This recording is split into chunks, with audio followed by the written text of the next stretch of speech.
Hi, my beautiful family. Welcome back to Life-Changing True Stories. Today I bring you a powerful and deeply loving story asterisk. The afternoon sun filtered through the tall windows of the Brooklyn studio, casting geometric patterns across the concrete floor. Amelia Hartford ran her fingers along the smooth surface of marble, feeling every subtle contour and texture that would have been invisible to most eyes. Her hands moved with the confidence of someone who had long ago learned that sight was only one way of perceiving beauty. At 32 years old, Amelia had built a reputation that transcended the art world's expectations. Critics called her work transcendent. Collectors paid fortunes for pieces she created entirely through touch. But to Amelia, each sculpture was simply a conversation between her fingertips and the stone, a dialogue that needed no visual confirmation. Quinn Rodriguez, her assistant and closest friend, was organizing tools across the workbench when the buzzer rang. It was an insistent, prolonged sound that suggested whoever stood at the door was not accustomed to waiting. "Expecting someone?" Quinn asked, wiping clay dust from her hands. Amelia shook her head, her dark hair catching the light as she turned toward the sound. "No appointments today. I was planning to work on the memorial piece." The buzzer rang again, more demanding this time. Quinn crossed the studio and pressed the intercom button. "Yes." "Harrison Blake to see Miss Hartford." The voice was smooth, cultured, and carried the unmistakable tone of someone used to doors opening at the mere mention of his name. "I don't have an appointment, but I believe she'll want to hear what I have to say." Quinn glanced at Amelia, who had gone still. Everyone in the art world knew that name. Harrison Blake was a billionaire collector whose acquisitions could make or break careers. He owned galleries in 5 countries and had a private collection rumored to be worth over $2 billion. "Send him up," Amelia said quietly. Setting down her tools and moving to the sink to wash the marble, dust from her hands, the man who entered. The studio moments later brought with him the scent of expensive cologne and the energy of barely contained ambition. His footsteps were measured, deliberate, as he crossed the space. "Miss Hartford, what an honor." His handshake was firm, calculated to convey confidence without aggression. "I've been an admirer of your work for years. The piece you did for the Museum of Modern Art last spring was extraordinary. The way you captured movement and stillness. It was like the stone itself was breathing." "Mr. Blake," Amelia gestured toward the seating area where she met with clients, a comfortable space near the windows. "Though I'm curious what brings you here without warning. My gallery typically handles acquisition inquiries." "This isn't about acquiring your existing work." Harrison settled into a chair, and Amelia could hear the rustle of expensive fabric. "Probably a suit that costs more than most people's monthly rent. I'm here to commission something new, something that would be the centerpiece of my private collection." Quinn brought coffee, her movements tense. She had positioned herself within earshot, protective as always. "I'm selective about commissions," Amelia said carefully. "My work schedule is full for the next 18 months. I'm prepared to pay $5 million. The number hung in the air like a physical thing. It was more than Amelia had earned in her entire career. It was enough to secure her future, to expand her studio, to create without financial pressure for years. "That's generous," she managed, her voice steady despite the racing of her heart. "But as I said, I'm quite busy. I haven't told you about the other part of the offer yet." Harrison's tone shifted, becoming more intimate, as if he were sharing a secret. "I'm also prepared to fund a complete experimental treatment that could restore your sight." The world seemed to tilt. Amelia felt Quinn's hand on her shoulder, grounding her. "I don't understand," Amelia said, though she understood perfectly. This was the moment she had imagined 1,000 times, the offer that seemed too good to be true, because it always was. Harrison explained with the efficiency of a man who had rehearsed his pitch. He had connections to a research hospital in Switzerland where Dr. Patricia Moore was conducting trials on a revolutionary procedure. Combining stem cell therapy with advanced neural mapping, the success rate was promising. The cost was astronomical. But for the right candidate, with the right funding, sight could be restored. "Why me?" Amelia asked, cutting through his presentation. "And what exactly would this commission entail?" There was a pause, the first moment of hesitation she had detected in his voice. The sculpture would be part of a collection celebrating industrial achievement. Specifically, it would honor the legacy of defense contractors who have shaped modern warfare. I envisioned something powerful, something that captures the strength and necessity of military innovation. House. The words landed like stones. Amelia felt the familiar texture of her moral compass, as tangible to her as any sculpture she had ever created. "You want me to create propaganda?" she said flatly. "I want you to create art that reflects a perspective you may not share, but that holds validity for many people." The defense industry has driven technological advancement that benefits everyone. Medical imaging, GPS, the internet itself. These innovations came from military funding, and the weapons, the death, the profiteering from human suffering. Harrison's voice hardened slightly. "I'm not asking you to make a moral judgment in your art, Miss Hartford. I'm asking you to create something beautiful and powerful. The meaning people take from it will be their own. But yes, the piece will be displayed in a context that honors the industry's contributions. That's non-negotiable." Amelia stood, needing to move, to feel the familiar dimensions of her studio around her. She had spent 32 years living in darkness, creating beauty from it, finding freedom in the way her other senses had sharpened to compensate. But she had also spent 32 years wondering about colors beyond the descriptions people offered, wondering about the faces of people she loved, known only through touch, wondering about her own reflection, her own work seen through eyes instead of fingertips. "How long do I have to decide?" she asked. "The surgical window is narrow. Dr. Moore's trial has limited slots. I'd need your answer within a week." Harrison stood, his footsteps moving toward the door. "I know this is complicated, Miss Hartford, but sometimes the most difficult choices lead to the most extraordinary outcomes. You could see your own work. You could create with a completeness you've never known. All I'm asking is that you create one piece on a subject that makes you uncomfortable. Isn't that what great art does? Challenges us." After he left, Quinn exploded, that manipulative snake. "He's asking you to sell your soul for sight. You can't seriously be considering this." But Amelia was considering it, as she stood in her studio, surrounded by works she had never seen. She felt the weight of possibility pressing down on her like stone waiting to be shaped. The question was not whether she wanted to see. The question was what she was willing to compromise to gain that gift, and whether the cost would be higher than she could afford to pay. The following days passed in a haze of restless contemplation. Amelia found herself unable to work, her hands hovering over clay and stone without the usual certainty that guided her creative process. The sculptures that had always emerged so naturally from her imagination now felt distant, as if separated by a fog she could not penetrate. Quinn watched her with growing concern, saying little, but making her presence felt through small gestures of care. Extra coffee appeared at her workstation. The studio was kept meticulously organized, so Amelia could navigate without obstacles. But the silence between them grew heavy with unspoken disagreement. On the third day, Amelia received a package. Inside was a tablet with audio capabilities and a collection of testimonials from patients who had undergone Dr. Moore's procedure. She listened to their stories in the quiet of her apartment above the studio. Hearing the wonder in their voices as they described seeing loved ones for the first time, experiencing sunsets, reading expressions on faces they had only known through other senses. One woman described seeing her daughters smile and breaking down in tears. A man talked about finally understanding why people spent so much time looking at the ocean. Their joy was palpable, infectious, and it stirred something deep within Amelia that felt uncomfortably like longing that evening. As the city sounds drifted up from the street below, Amelia found herself remembering her childhood.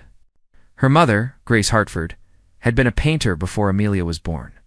The studio apartment they shared in Queens had been filled with canvases, the smell of oil paints, and her mother's patient descriptions of color. "Red is warm like the feeling of sun on your skin," Grace would say, guiding Amelia's small hands across textured surfaces. "Blue is cool like water, like the breeze that comes off the river in summer. Yellow is bright and happy, like laughter sounds." Her mother had never treated her blindness as a limitation. When other children were learning to read picture books, Grace had filled their home with objects of different textures, temperatures, and weights. She taught Amelia that the world could be known in infinite ways. That sight was simply one path among many to understanding beauty. Grace had died when Amelia was 19, just as her daughter's talent was beginning to attract serious attention. A sudden aneurysm, the doctors said. One moment she was hanging paintings for a group show, the next she was gone. Amelia had never seen her mother's face, never seen the paintings that filled their home, never seen the pride she knew must have shone in Grace's eyes when Amelia received her first major commission. Would her mother want her to have this chance? Or would she see Harrison's offer as a betrayal of everything they had built together, a suggestion that their way of experiencing the world had been somehow incomplete? On the fifth day, Amelia agreed to meet with Dr. Moore. The surgeon flew in from Switzerland specifically for the consultation. Meeting Amelia at a private medical office in Manhattan, Dr. Moore's voice was crisp and professional. With a slight German accent that softened her consonants, she explained the procedure with clinical precision. The surgery would take approximately 8 hours. They would harvest stem cells, reprogram them, and introduce them to the damaged optical nerves and retinal tissue. Simultaneously, they would use advanced mapping to help Amelia's brain learn to process visual information. "Your case is particularly interesting," Dr. Moore said, her chair creaking as she leaned forward. "You've been blind since birth due to bilateral optic nerve hypoplasia, but your brain has compensated in remarkable ways. The neural plasticity required for you to become such a skilled artist suggests your brain might adapt to visual input more readily than typical patients. What are the risks?" Amelia asked. "Infection, rejection of the stem cells, failure of the neural mapping to take hold. In rare cases, the procedure can cause migraines, disorientation, or psychological distress as the brain struggles to integrate new sensory input. And of course, there's always the possibility that it simply won't work. You could undergo the entire procedure and still remain blind. But there's a chance it could succeed. Based on your medical history and our preliminary scans, I'd estimate a 65% chance of significant vision restoration, possibly not perfect sight, but functional vision that would allow you to navigate the world visually, to see faces, to perceive color and depth. 65%. Better than half. Better odds than Amelia had ever imagined having. After the consultation, Quinn was waiting outside in the car. They drove back to Brooklyn in silence until finally, Quinn pulled over near the waterfront and turned off the engine. "Talk to me," Quinn said, her voice tight with emotion, "because I feel like I'm watching you disappear into this fantasy, and I don't know how to pull you back." "What if it's not a fantasy?" Amelia turned toward her friend's voice. "What if this is real, Quinn? What if I could actually see? At what cost? You'd be creating art that celebrates war, that glorifies the people who profit from building weapons. That's not who you are, Amelia. Your work has always been about connection, about finding beauty in vulnerability. This commission would be a lie. Or maybe it would be a challenge. Maybe Harrison is right that great art should make us uncomfortable, should explore perspectives we don't naturally share." Quinn's laugh was bitter. "Listen to yourself. You're already rationalizing it, already trying to convince yourself that compromising your values is somehow noble. This is exactly what he wants. He's not offering you a commission. He's offering you a Faustian bargain. That's not fair, isn't it? He didn't come to you because he admires your work. He came to you because he knows your weakness. He knows that offering sight to a blind artist is the one temptation you might not be able to resist, and he's using that to get what he wants, which is legitimacy. If Amelia Hartford, the blind sculptor who creates transcendent work without sight, agrees to celebrate the defense industry, what does that say? It says even someone who sees the world differently thinks these people deserve honor." The words struck home because they were true. Amelia had built her career on authenticity, on creating from a place of genuine feeling and moral clarity. Her blindness had never been a gimmick, but it had become part of her identity as an artist. People trusted her perspective because it came from a different way of experiencing reality. "I haven't decided anything," Amelia said quietly. "Haven't you? You met with the surgeon. You're listening to testimonials. You're already halfway there. That night, unable to sleep, Amelia went down to her studio. She stood in the center of the space, surrounded by the ghosts of sculptures past and the possibilities of works yet to be created. Her fingers found the piece she had been working on before Harrison's visit. A memorial for a young activist who had died fighting for environmental protection. The marble was cool under her hands, the emerging form of a figure reaching upward. Caught in a moment between falling and flying, she had envisioned it as a meditation on hope in the face of overwhelming odds, on the courage it took to fight for something bigger than yourself, even when victory seemed impossible. How could she create something like this and then turn around and make a sculpture honoring people who prioritize profit over human life? How could she hold both truths in her hands? But then another thought emerged, quieter but more insistent. If she had sight, what could she create? What new dimensions might open up in her work? She could study the masters directly, could understand color theory not through description but through experience. She could see the people she created for, could watch their faces as they encountered her work for the first time. And more than that, she could see Quinn's face. She could see the studio in daylight, could witness a sunrise, could understand what people meant when they talked about the way light changed everything. The longing that filled her was so intense it was almost painful. She pressed her forehead against the cool marble and felt tears she had not known were forming slip down her cheeks. Harrison called on the 7th day, exactly as promised. "Have you made your decision, Miss Hartford?" Amelia stood at her studio window, feeling the warmth of afternoon sun on her face. Behind her, Quinn was pointedly silent, radiating disapproval from across the room. "I need to understand exactly what you're asking for," Amelia said. "Describe the sculpture you envision. Don't hide behind vague language about industrial achievement. Tell me what you really want." There was a pause, then Harrison's voice came back, measured and honest. "I want a piece that captures strength, innovation, and the necessity of defense. Something that makes people feel pride rather than shame when they think about the industry that protects our country." "I'm not asking you to lie, Miss Hartford. I'm asking you to find the truth in a perspective that challenges your own beliefs. Can you do that?" It was the question she had been asking herself for 7 days. Could she create something that went against her convictions and still call it art? Or would the piece be hollow, a beautiful shell with nothing genuine at its core? "I'll do it," she heard herself say, and felt something inside her shift and settle. "But I do it my way." You don't get to dictate the specifics of the design. You get a sculpture that addresses your themes, but the artistic vision is mine alone. Those are my terms. Agreed. Dr. Moore will be in touch to schedule your procedure. Welcome to a new way of seeing, Miss Hartford. After she hung up, Quinn stood abruptly, her chair scraping against the concrete floor. "I need some air," she said, her voice thick with disappointment. She left without looking back. Amelia remained at the window, listening to the sounds of the city below, wondering if she had just made the best decision of her life or the worst mistake. In 3 weeks, she would undergo surgery. In 3 months, if everything went according to plan, she might be able to see. And somehow, between now and then, she had to figure out how to create art that honored a deal with the devil without losing her soul in the process. The marble memorial piece stood unfinished across the studio, the figure forever caught between rising and falling.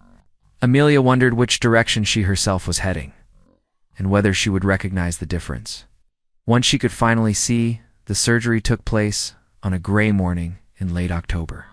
Amelia was admitted to the private facility at dawn, her body tense with a mixture of anticipation and dread that had become her constant companion over the past 3 weeks.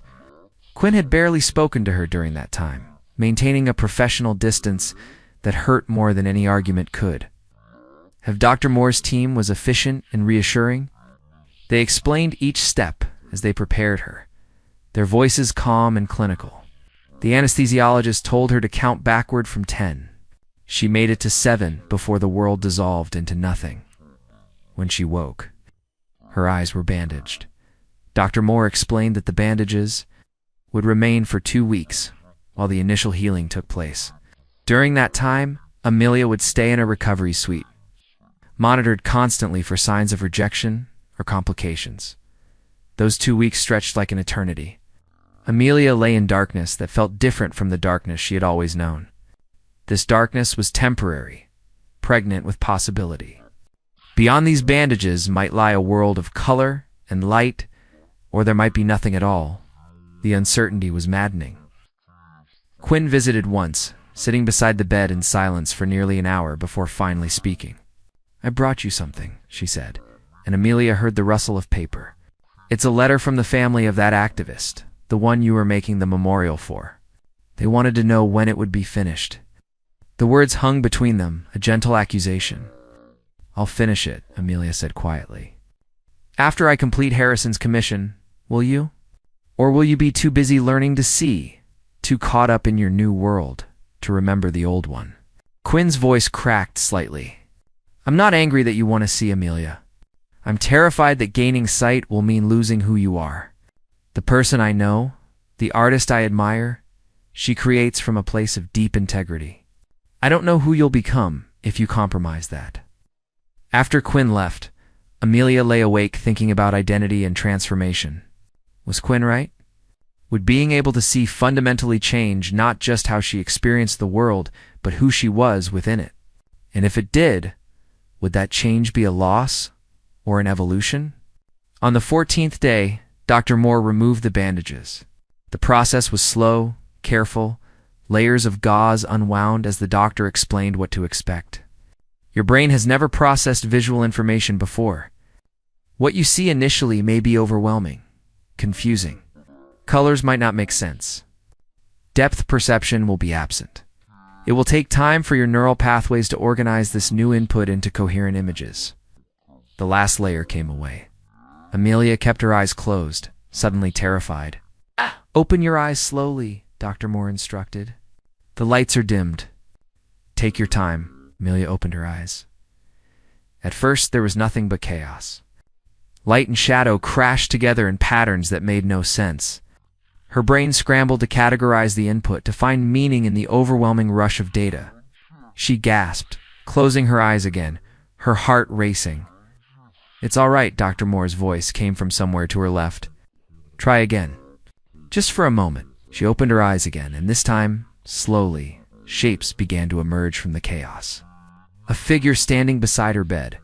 The outline of a window, the gentle glow of morning light filtering through blinds. "I can see," she whispered, and started to cry. The next weeks were a strange journey of discovery and adaptation. Everything was simultaneously magical and exhausting. Colors were more intense than any description had prepared her for. The world had depth and dimension that took her breath away. But her brain struggled constantly to process it all. Leaving her with splitting headaches and a bone-deep fatigue, Quinn returned to the studio. Their relationship still strained, but held together by years of friendship and loyalty. She helped Amelia navigate the visual world, pointing out details, explaining perspective, teaching her to understand what her eyes were showing her. "That's red," Quinn said, holding up an apple. "Like warmth, like your mother told you. But it's also vibrant and alive. It demands attention." Amelia stared at the apple, tears streaming down her face. She could see Quinn's face for the first time, the warm brown of her skin, the concern in her dark eyes, the set of her jaw that Amelia had only known through touch. "You're beautiful," she said, and Quinn looked away, uncomfortable with the emotion in the room. Harrison sent materials for the commission. Historical photographs of defense contractors, technical drawings of weapon systems, propaganda posters from various wars. He included a note suggesting she might want to tour a military manufacturing facility to gain proper inspiration. Amelia spread the materials across her studio floor, seeing them with eyes that were still learning how to interpret shadow and light. She picked up one photograph, a black and white image of men in suits standing before a factory, proud grins on their faces. Behind them, smokestacks rose into a pale sky. She thought about the sculptures she had created over the years, each one emerging from a deep understanding of her subject. She had made pieces about love, loss, hope, and resilience. She had captured the essence of people fighting for justice, memorialized those who had sacrificed themselves for others. Every piece had come from a place of truth. How could she create something true about an industry built on death? The answer came to her not in the studio, but during a visit to the Metropolitan Museum of Art. Quinn had taken her there to see the works. She had only known through careful touch during special access visits. They stood before Picasso's Guernica, and Amelia saw for the first time the fractured bodies. The screaming horse, the geometric horror of war, rendered in shades of black, white, and gray. This is anti-war, Quinn said quietly. But it's also about the subject Harrison wants you to explore. It shows the cost of conflict, the human price of military action. Amelia stared at the painting, her new eyes drinking in every detail. Picasso had not glorified war. He had shown its truth, the devastation, the suffering, the way violence fractured everything it touched. She could create truth too. Not the truth Harrison wanted, perhaps, but truth nonetheless. Back in her studio, Amelia began to work. For the first time since gaining her sight, she closed her eyes and let her hands remember what they had always known. She worked the clay by touch first, building the foundation of her vision in the darkness that had shaped her entire artistic life. The sculpture that emerged over the following months was not what Harrison had requested.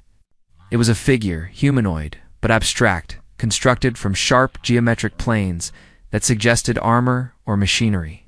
But the figure was broken, fractured, pieces of it dissolving into fragments that scattered around its base. Within the hollow chest cavity, small detailed forms emerged.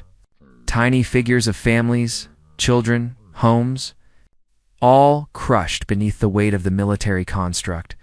She called it the cost of protection. It was technically masterful, visually striking and completely subversive. It addressed Harrison's themes of defense and military strength.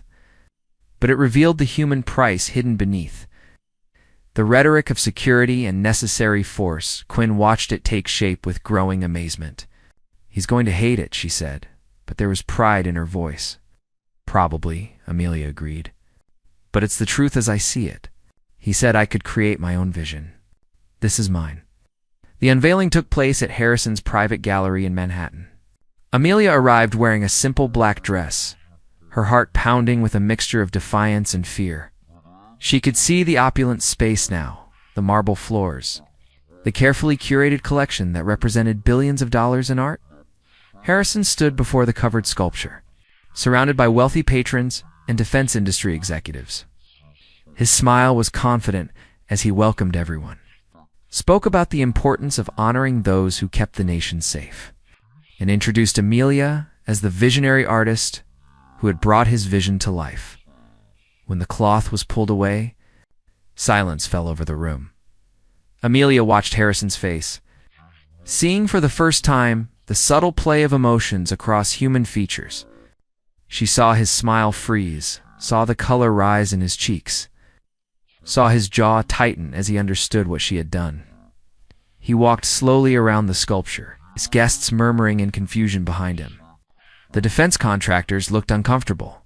One woman, the CEO of a weapons manufacturer, turned and walked out without a word. Finally, Harrison stopped in front of Amelia. His voice was low, controlled, dangerous. "This is not what we agreed upon. You said I could create my own artistic vision as long as it addressed your themes. This addresses strength, protection, and the defense industry. It's simply not the perspective you wanted. You think you're clever? You think you've won something here? Nice." His eyes were hard, calculating. "But you've miscalculated badly, Miss Hartford. I funded your surgery. I gave you sight. And this is how you repay me? With this insult?" Amelia met his gaze steadily, using her new eyes to see him clearly for what he was. A man accustomed to buying what he wanted, to controlling outcomes through money and power. A man who had thought he could purchase her integrity along with her talent. "You gave me sight," she said quietly. "And now I can see clearly what I've always known. That some compromises aren't worth making, no matter what they cost. You wanted me to create propaganda? I created truth instead. The contract said you would display this piece in your collection. I expect you to honor that agreement." Harrison's laugh was cold. "You'll never work in this city again." "I'll make sure of it." Every gallery, Every collector, they'll know what you did. How you bit the hand that healed you. Then they'll know I chose my integrity over comfort. That seems like a fair trade. She turned and walked toward the exit, her new eyes seeing the shocked faces of the gathered crowd. Seeing Quinn waiting by the door with tears streaming down her face and a smile breaking across her features outside.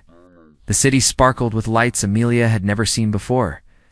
The evening sky held gradations of blue and purple she had never imagined. Quinn took her hand, and Amelia squeezed it gratefully. "That was incredible," Quinn said. "Insane, but incredible. You know he's going to destroy your reputation, right?"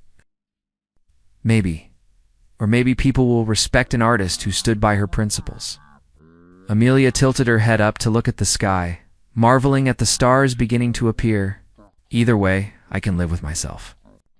And I can finish that memorial piece now. I know who I am again." The fallout was immediate and intense. Harrison made good on his threat, using his influence to turn the art world against her.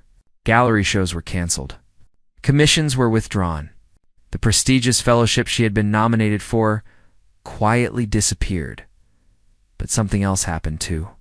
The story of what she had done spread. Artists began reaching out, expressing solidarity. A major museum offered her a retrospective, specifically requesting that the cost of protection be included. Young sculptors called her a hero for standing up to someone who had tried to buy her voice. And slowly, a different kind of career began to build. One based not on compromise and commercial success, but on artistic integrity and authentic vision.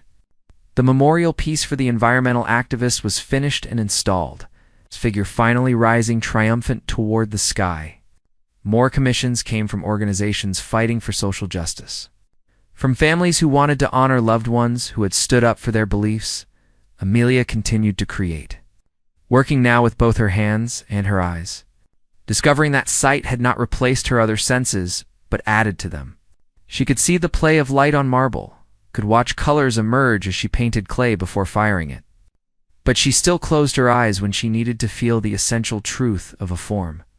Still trusted her fingertips as much as her vision. 6 months after the confrontation with Harrison, Amelia stood in her studio at dawn, watching the first light break over Brooklyn. Quinn was beside her, coffee in hand, reviewing the day's schedule. "You have a consultation with that nonprofit at 10, Quinn said.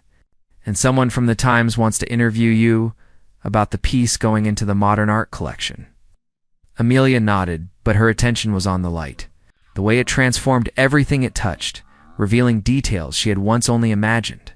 She thought about Harrison's offer, about the choice she had made, about everything she had gained and lost. "Do you regret it?" Quinn asked softly, following her gaze. "Everything that happened?" Amelia considered the question carefully. She had sight now, could see all the beauty her mother had tried to describe, could witness the world in ways she had never imagined. But she had also learned that vision without values was just another form of blindness. She said finally, "I don't regret it. Harrison gave me the ability to see, but I was already whole. I already knew how to find truth. Sight just gave me another tool to express it. But it didn't change who I am. That part was always up to me." She turned from the window and looked at Quinn, at the loyalty and love written across her friend's face. "Besides, I learned something important. True sight isn't about what your eyes can see. It's about what you're willing to see, what you choose to acknowledge and create and stand for. I was never really blind, Quinn. I just needed to learn to trust what I already knew." Quinn smiled, raising her coffee cup in a small toast. "To seeing clearly, then, in all the ways that matter." Amelia clinked her own cup against Quinn's and returned to her workbench. A new piece was taking shape there, inspired by everything she had experienced. She ran her fingers over the emerging form, closed her eyes, and let her hands remember the wisdom they had always carried.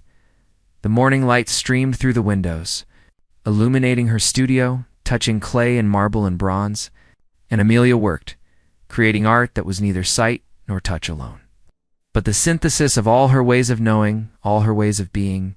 She had been offered vision for a price, and she had paid it, only to discover that the most important things she needed to see had been inside her all along.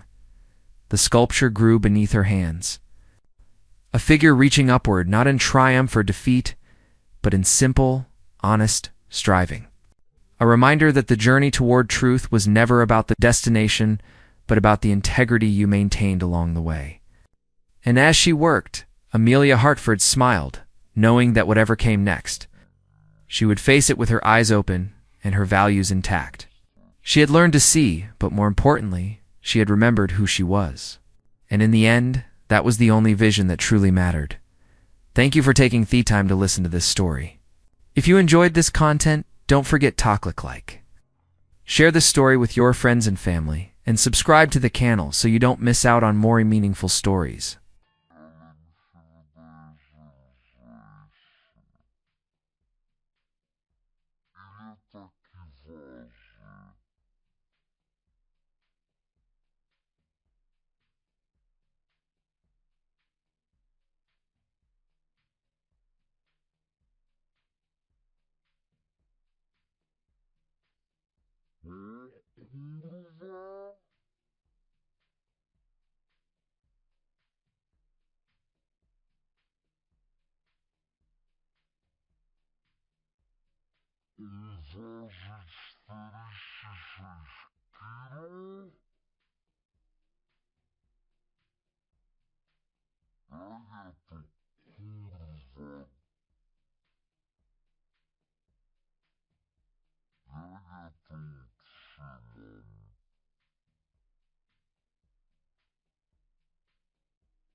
A podrobinę mam stół do cięcia. Żeby takie coś dociąć, to musisz mieć kurwa potężny stół warsztatowy, żeby ciąć w ogóle taki długi blat. To ci musi zrobić to w stolarni, to muszą zrobić, jak coś tak dużego.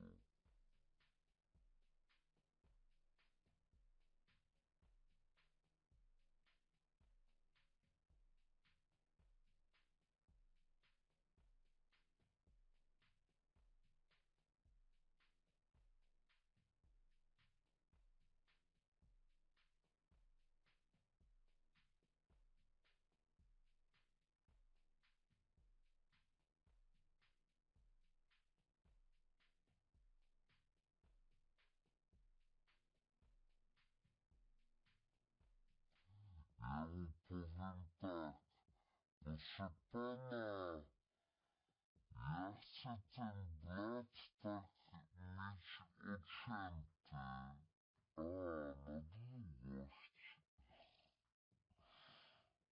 Nie, proszę pana, nie mi go pan stół ale na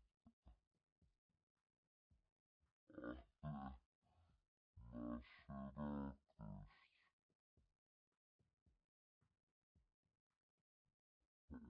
Nie,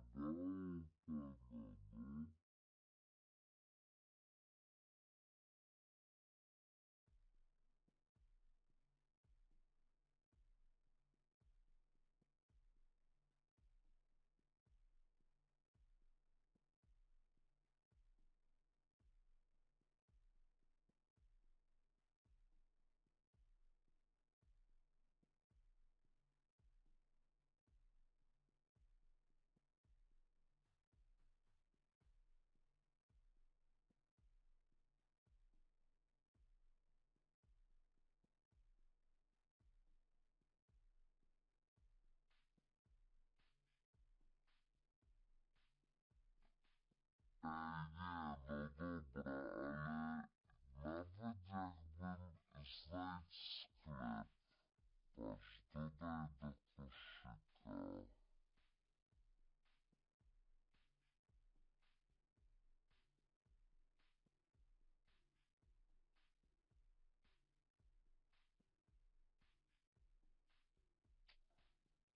Kurwa, to najbliżej, czekaj, najbliżej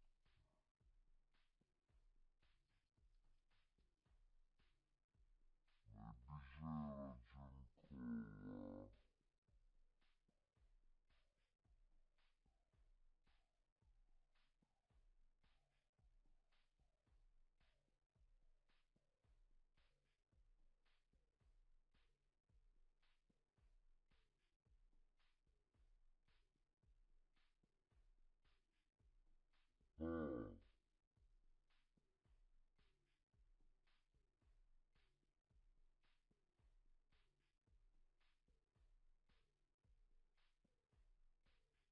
odbiór wskaz.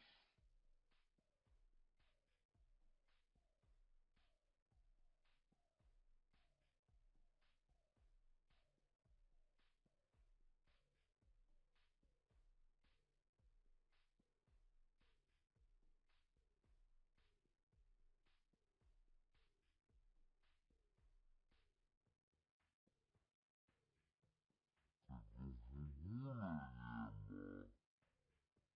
Patrzcie, co to znaczy?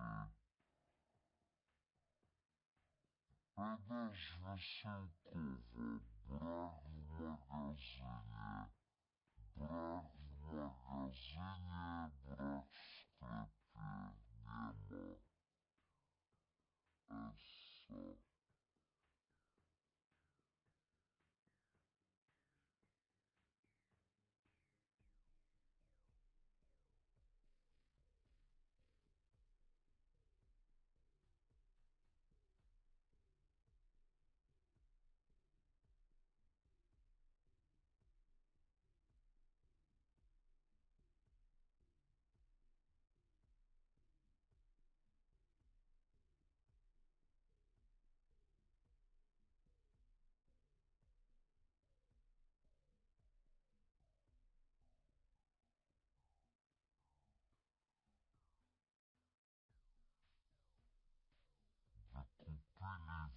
ouvir moje.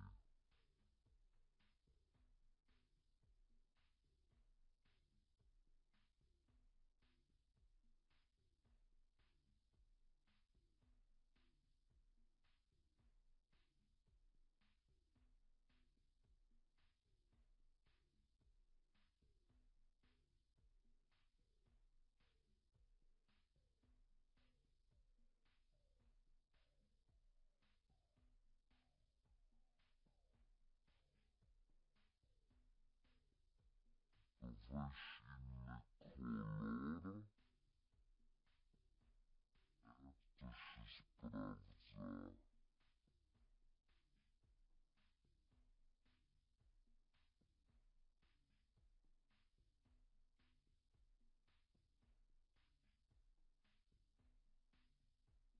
Podobne produkty. No bardzo drogie. To musi być fuj tani. Taki 200 zł to jest spoko cena jeszcze.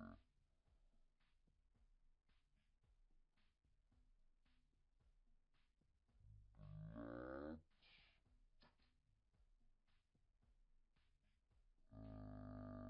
Razy 300. Uj.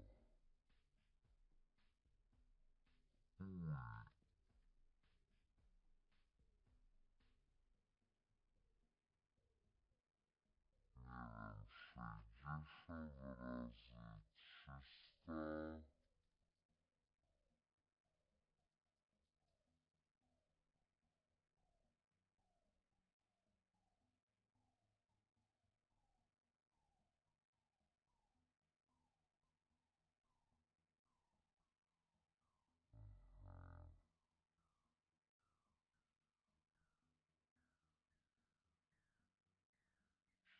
62.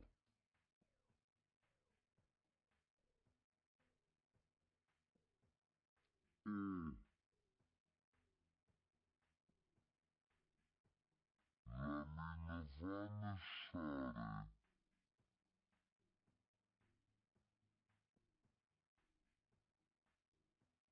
Poczekaj, bo tam jeszcze laminowany bras.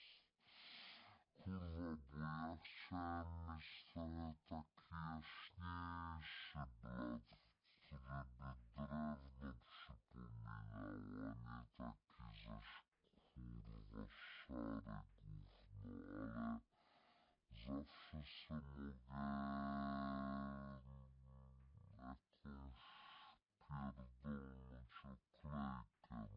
pierdolnąć oklejkę na to, czy tam chuj wie co.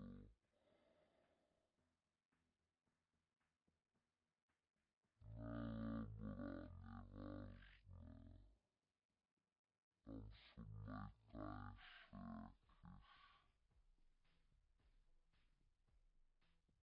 Tam są najtańsze jakieś. Ten co mi wysyłałeś.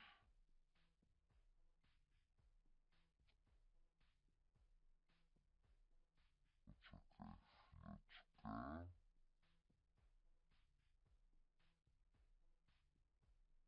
No ten, 199. Jezu, to będzie tak depresyjny warsztat. Biało, szare, czarny blat i czarna kawa.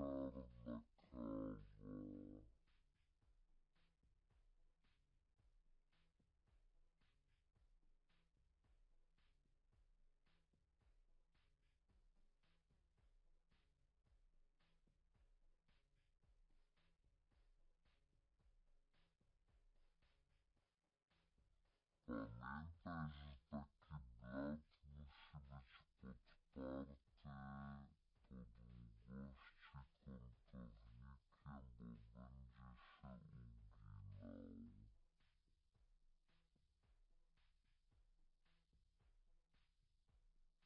Ale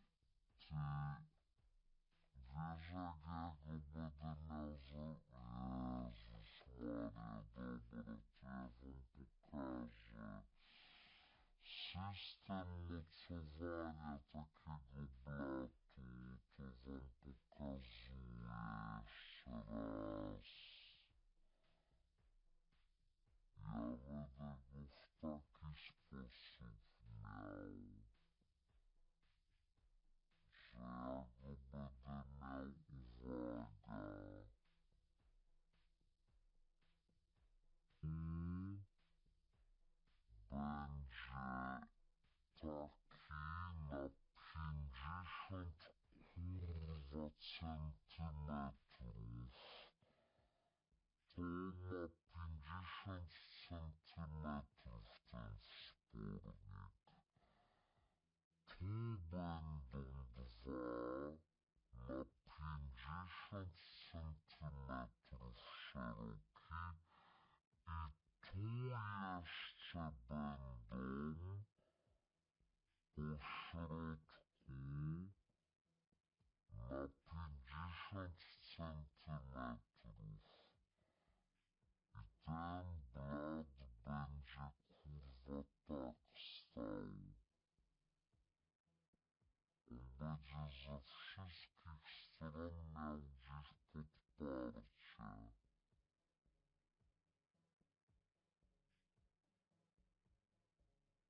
On nie będzie tylko tu na wsporniku i tu i będzie w powietrzu taka łódka. Nie, no nie będzie.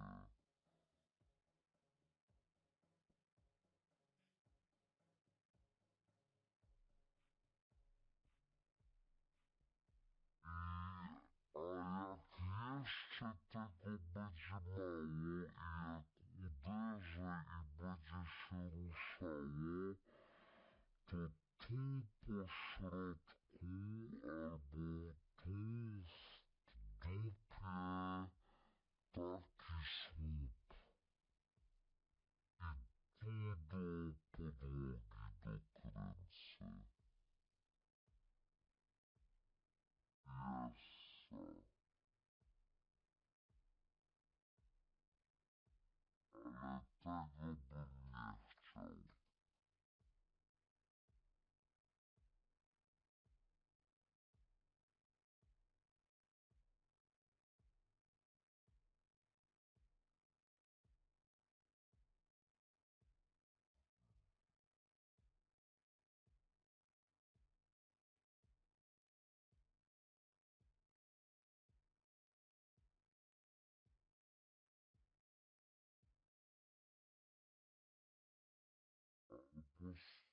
Profil stalowy też można przez środek, nie? Blat laminowany pokaż.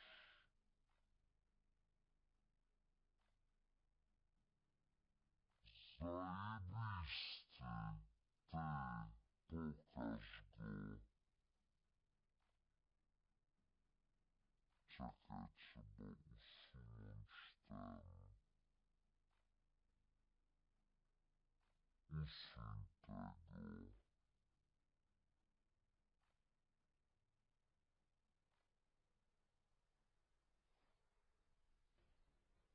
Pokaż tego.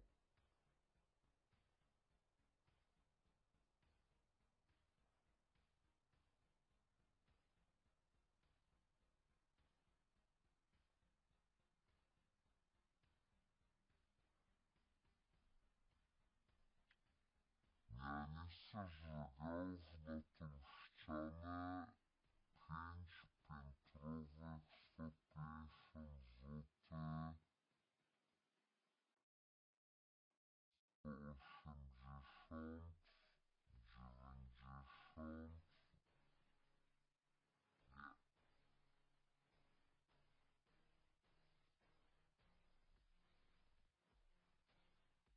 Pokaż go. A z czego on jest zrobiony?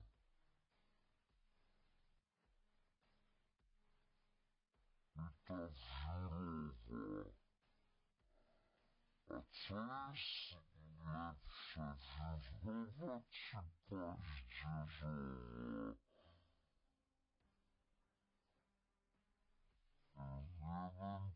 Jeden paździerz chyba, nie?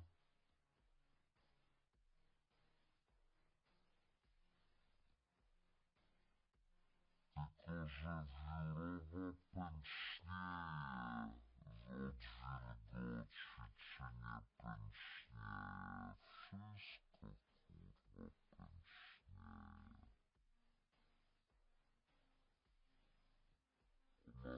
Ona spuchnie jak skurwysyn w tym garażu.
Trzysta pięć centymetrów,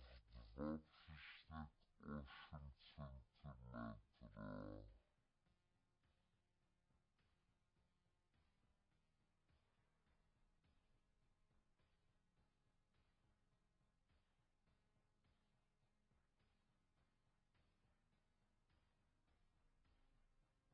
I ta wirowa jest zdecydowanie bardziej wytrzymała.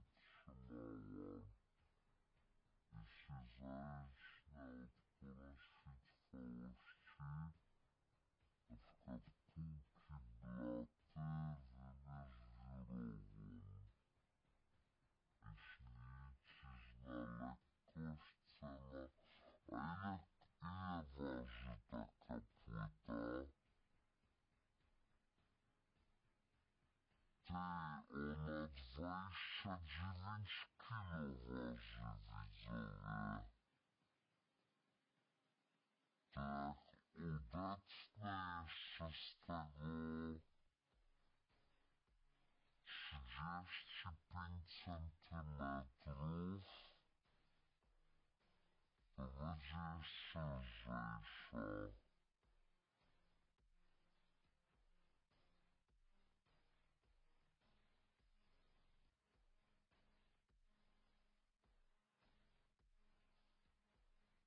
Bierzemy taką.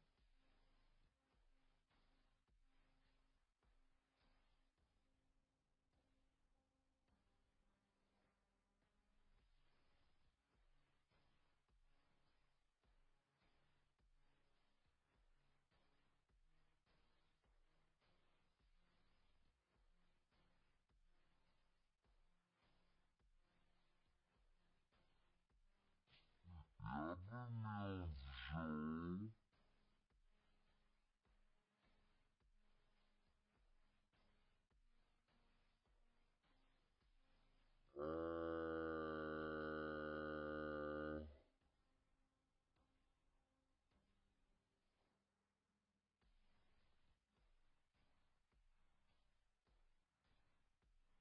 I na te półki jeszcze teraz, no bo to by był blat roboczy.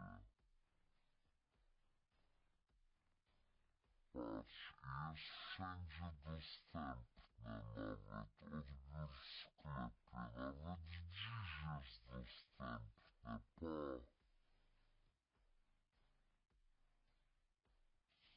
Kurwa, ja nie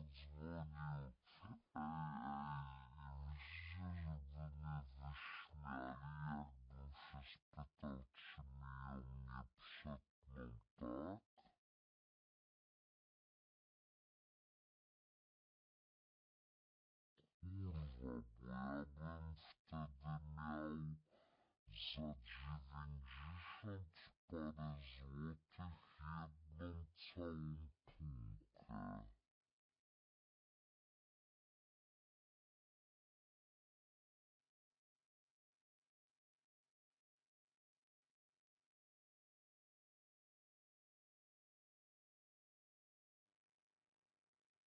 Ja bym wtedy miał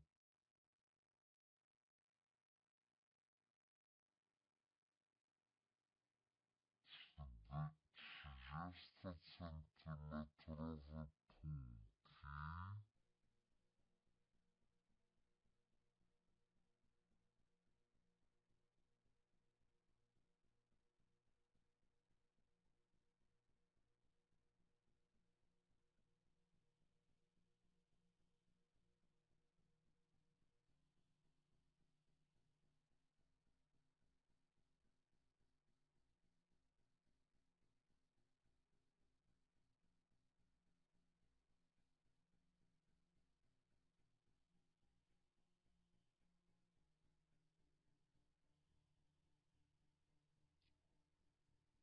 No bo patrzcie, jeżeli ona ma pęd,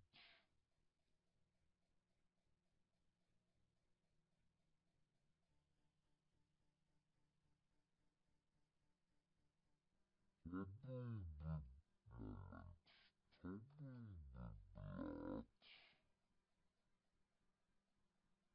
blat i ona 270. No dobra, a on tutaj ma ile?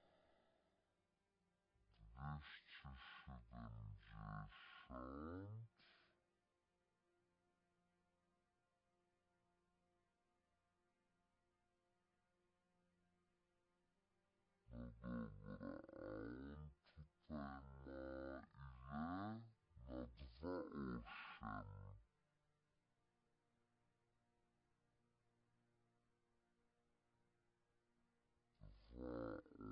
2,8 na 60, nie? Na 60. No to jak go przetniemy sobie zajebiście na pół,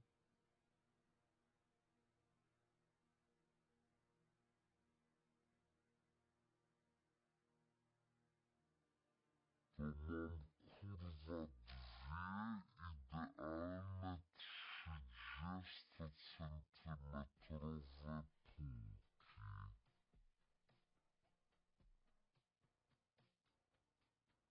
Już mam dwie.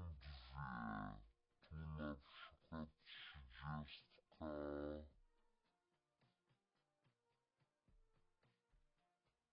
tu na przykład 30, nie?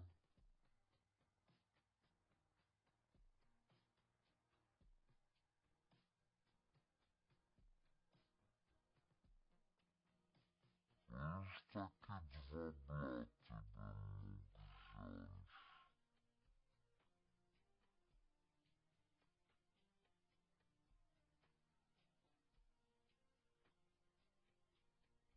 Nie no, jak oni to przecinają taką piłą, co jest taka, wiesz,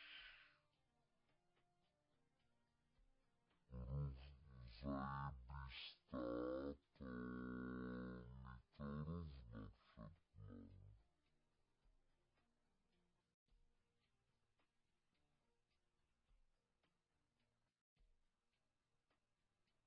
Zerknij na to, co ci dałem.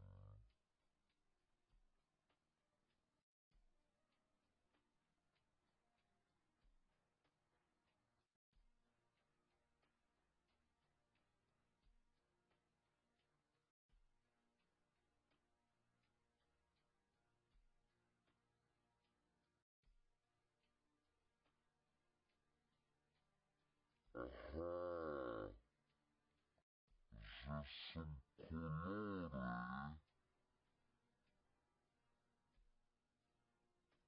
A jaki uważacie kolor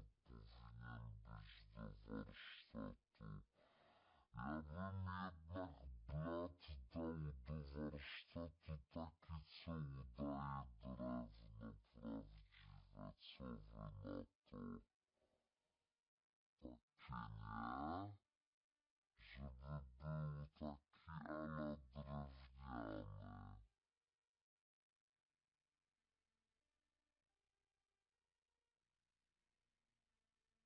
żeby taki, kurwa, no ten jest najładniejszy, ale to jest do 100 zł droższy.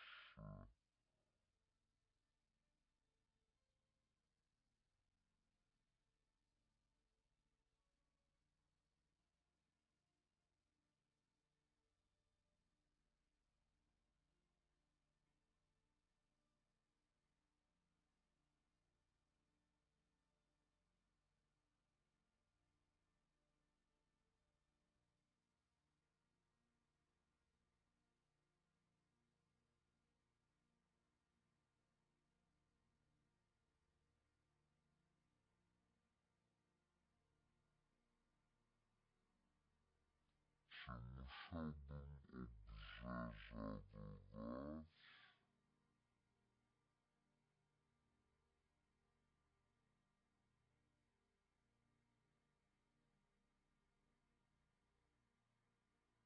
Pokaż ten.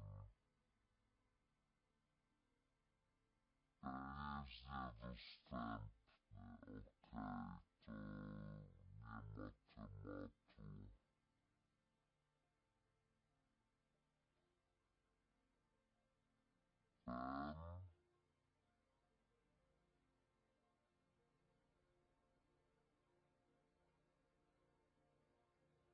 Kurwa, ten to jest najładniejszy, nie, skurwysyn.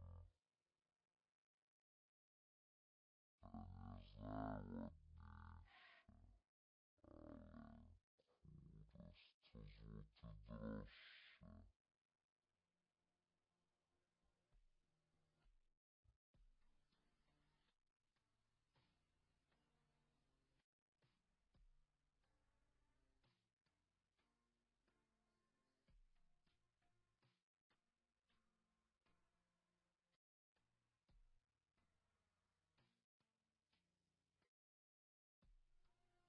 Usługi do śniania drewna.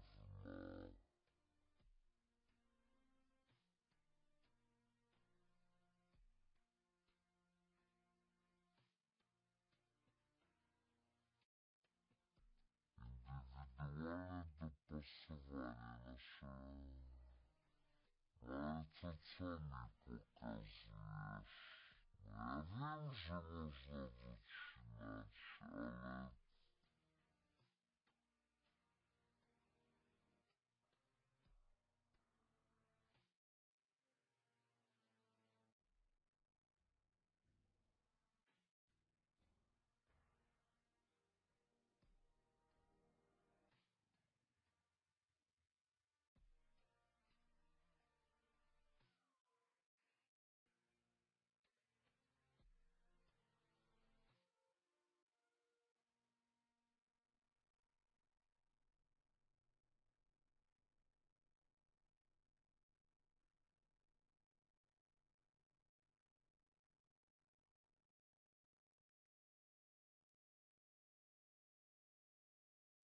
Ja ze stali nierdzewnej kwasoodpornej.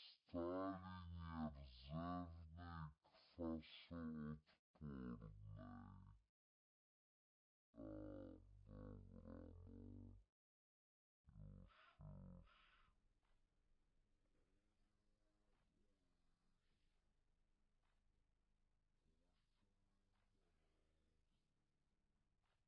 parę desek i skręcił, a nie pierdolisz.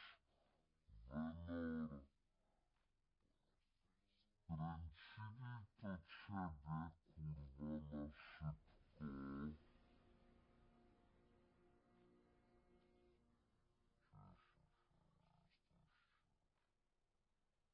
Demiko jest szefem od 17 miesięcy.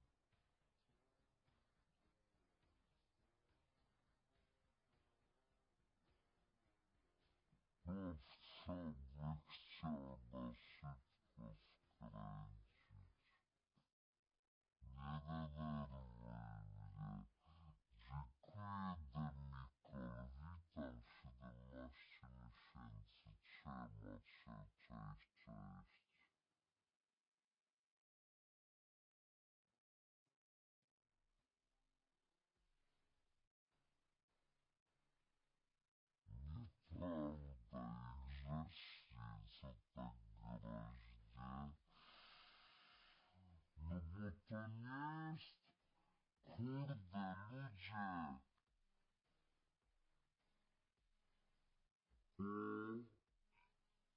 ja wam powiem, wy wszyscy jesteście tacy mądrzy, bo wy myślicie, że poszlibyście na hasiok i poskręcali z tego tak. Ja mogłem nawet z tych desek, co ja miałem w garażu. Tylko ja chcę w jednym kawałku to mieć. Ja nie chcę ich mieć, kurde, na długość skręcanych. Ja chcę je mieć jednej długości.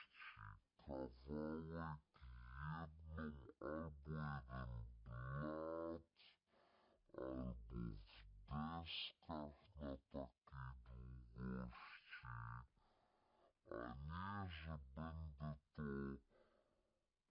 połowie łączył gwoźdkami, będę skręcał i liczył na to, że to mi się w połowie rozdupcy.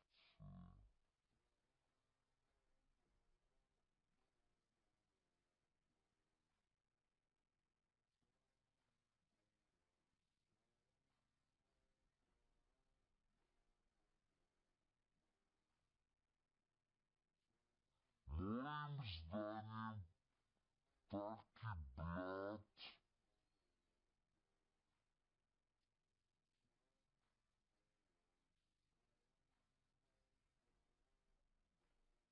tylko kurwa to jest tak brzydka okleina, ja nie mogę na nią patrzeć. Kurwa zwymiotuję jak na nią patrzę. To są najtańsze meble, to ja muszę się